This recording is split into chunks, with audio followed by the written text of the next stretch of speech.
Thanks very much for the invitation.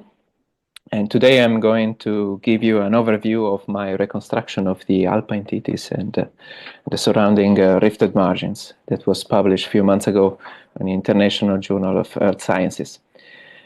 For those of you who don't know what I'm talking about when I say Alpine Tethys, the Alpine Tethys was an ocean that was in between Europe, you can see here in this map, Europe in the north and Africa in the south. There was Iberia in the west and Adria in the east. And as you can see from this first map, present-day map, there is a problem. So the Alpine Tethys is not there anymore. It was abducted, and so this poses a lot of problem in the reconstruction of this system, and particularly of the rifted margin of this system. So we have a very different situation west and east of Iberia, because west of Iberia we have still the southern North Atlantic and the rifted margins that are very well preserved. But west of Iberia we just have remnants of these Alpine Tethys that are scattered around in the Alpine domain that you can see with this reddish color around the Mediterranean.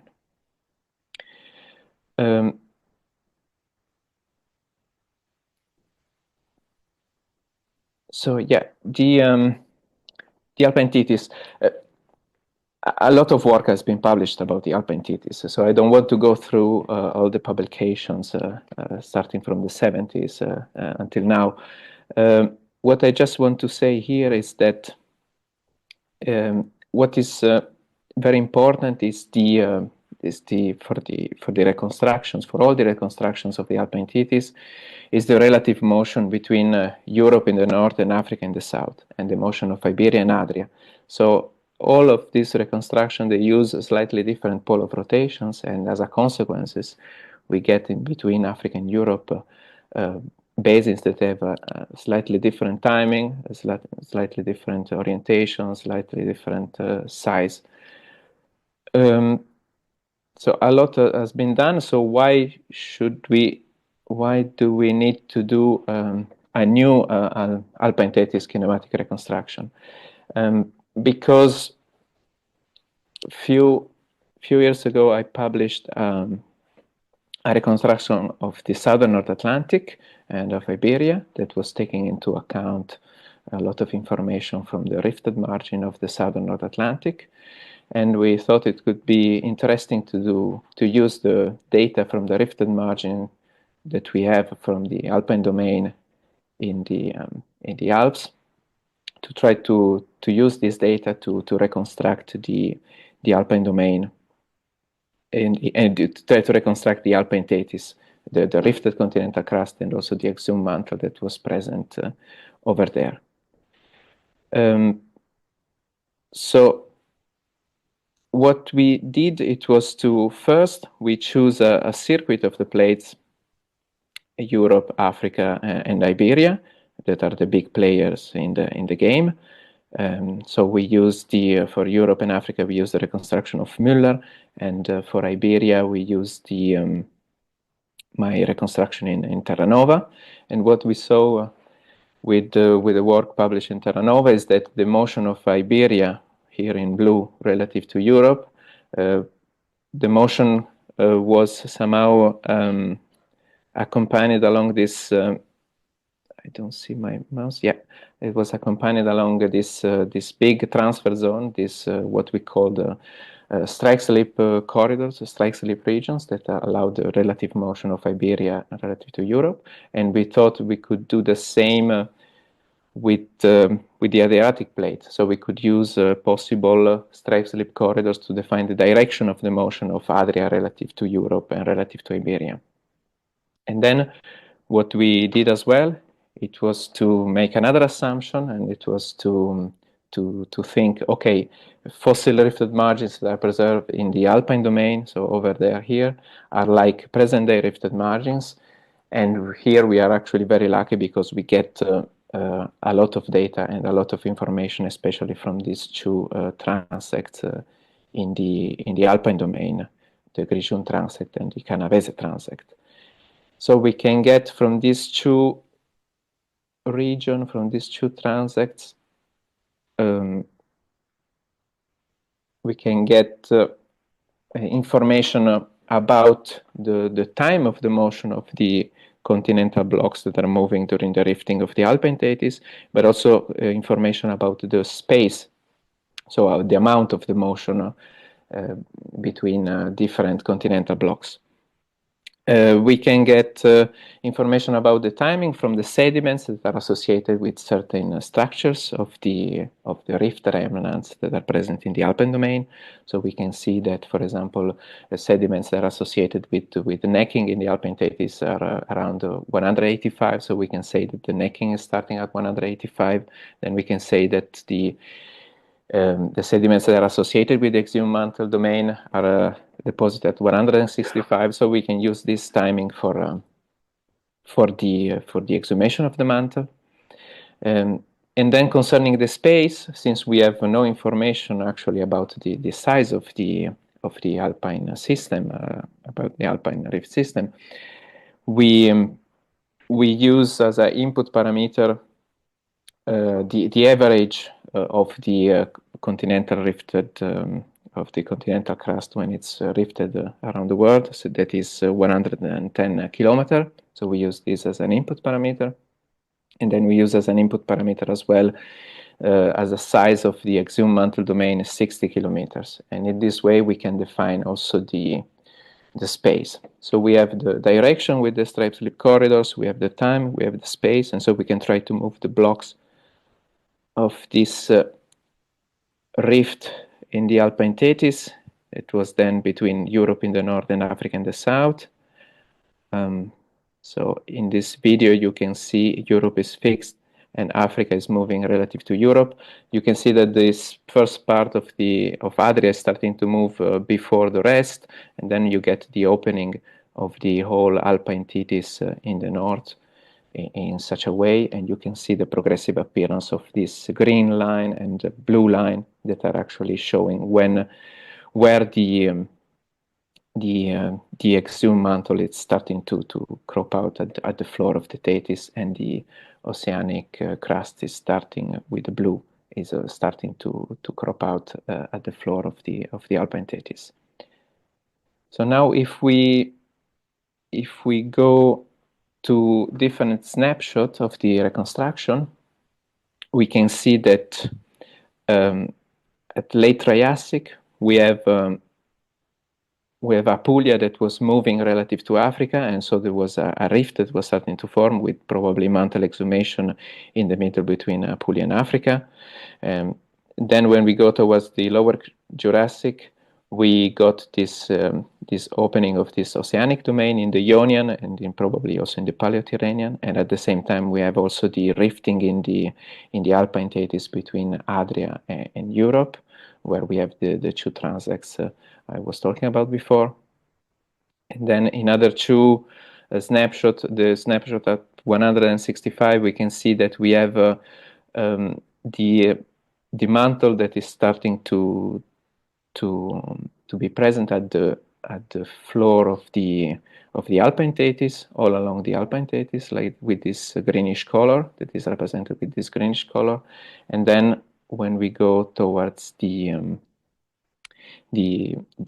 opening of the southern North Atlantic at 125 with a significant motion of Iberia, we start to stop the system in the Alpine Tethys, and we start actually to open the rift and then to exhume also mantle at this stage at the late Cretaceous, at exhume mantle between Iberia and Europe in the very north. So from the model we can actually take out three main observations, and the first one is that we have a very diffuse plate boundary between Africa and Europe during the Mesozoic, with the rift deposenta that are starting to form with this. You can see this violet color during the Triassic in the east, and then there is a rifting in the center during the Jurassic with this blue, and then there is a rifting in the Pyrenean domain and in the Bay of Biscay between Europe and Iberia during the Cretaceous. So there is a reorganization and a northward and westward shifting of these rift-related deposenters. And then we have also progressive motion of these Adriatic blocks relative to Africa and relative to Europe, with the Apulia blocks, with this block in the south that is moving before, and with Adria that is moving later. We can also try to combine the information that we have from these paleorift maps with the information that we get from the facies of the sediments in the basins that are preserved in the basins. And we know at 185 that we have local uplift and formation of confined basins between Europe and Adria, and this is something that is in agreement with the segmentation that I am somehow obliged to draw in this kind of maps.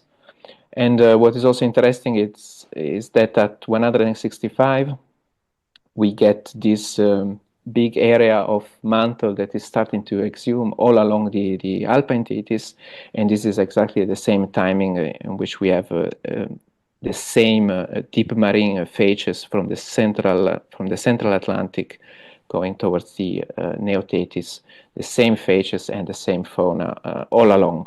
And this is exactly the same timing in which in the model I have the mantle exhumation. Gianluca, you're at 11 minutes now. Okay, thanks. What is also interesting is that from this map, now here you can see the map at 83 million years, so when Europe and Africa are starting to converge. From this map, we can see at the moment of the onset of convergence between Europe and Africa, the shape of the rifted margin. You can see the shape of this necking line, and you can see the shape that it gets all around Africa and Europe. And this not only we can see the shape of the rifted margin, but we can also see that the Alpine Tethys had different composition depending on the area. I mean, with this yellow color, we represent the rifted continental crust. With this greenish color, we represent the exhumed mantle domain, and with this bluish color, we represent the oceanic domain. So we can see that at the onset of convergence, we have a lot of different material that are then involved later in the subduction. And we can see also the size of this of the basin in the Alpine Tethys at the beginning of the convergence. These basins 1, 2, and 3 in the Alpine Tethys, they have all several hundred of kilometers in size. They have, and it's more or less the size that we can see in the tomographic images from the slab. And what is also interesting is the fact that we have 3 regions in the Alpine Tethys that are mimicking somehow the present-day distribution of the Becker Basin in the Mediterranean. So I'll stop here, and hopefully this slide gives a little bit of a summary of the method behind the reconstruction, the result of the reconstruction, and on the consequences that this reconstruction can have for a better understanding of what was going on during the convergence between Africa and Europe. And I thank you very much. Hey, thanks a lot, Gianluca. There's time for a few questions. Just like before, raise your hand or put them in the chat. Just like before, I open the scene. I have a quick question on your strike slip zones. It looked as if your corridor, as you called it, in between Iberia and Europe, had a continuation into Adria on the other side of the Alpine Tethys ridge or rift center, as if it was cutting through the ridge. Is that what you? No, actually, I mean these corridors in Adria are somehow related to the motion between the relative motion between Adria and Europe, while the corridors in Iberia, those are more or less the materialization of the flow of the motion of Iberia relative to Europe. So yeah, I mean they are more or less aligned, but they represent different And maybe as a follow-up, what kind of evidence do you have for these strike slip corridors? Maybe separately on the Iberian side and on the Adriatic side. Well, I mean, it's for the Adriatic side is very difficult because I mean we have the Apennines that are very recent and they are covering everything. So it's in the middle of Adria, the corridor that is separating Adria with Apulia is difficult actually to define and constrain very well. And then I mean there's the Insubric line in the north, but it's also a very recent structure. So I mean those are hypotheses, but somehow are features that have been described in the past, and so I reuse this kind of orientation for the corridors in Adria to define the different relative motions. And then That means in that Iberia is also difficult, for example, for the part of the corridors between Ebro and Iberia, but it is something that is somehow this kind of lateral motion. It is something that it has to be there if we use input from the about the timing and the space in the southern North Atlantic. We need at some point to have a big strike slip between Iberia and Europe to get a position at 83. That is the position well constrained by the magnetic anomalies.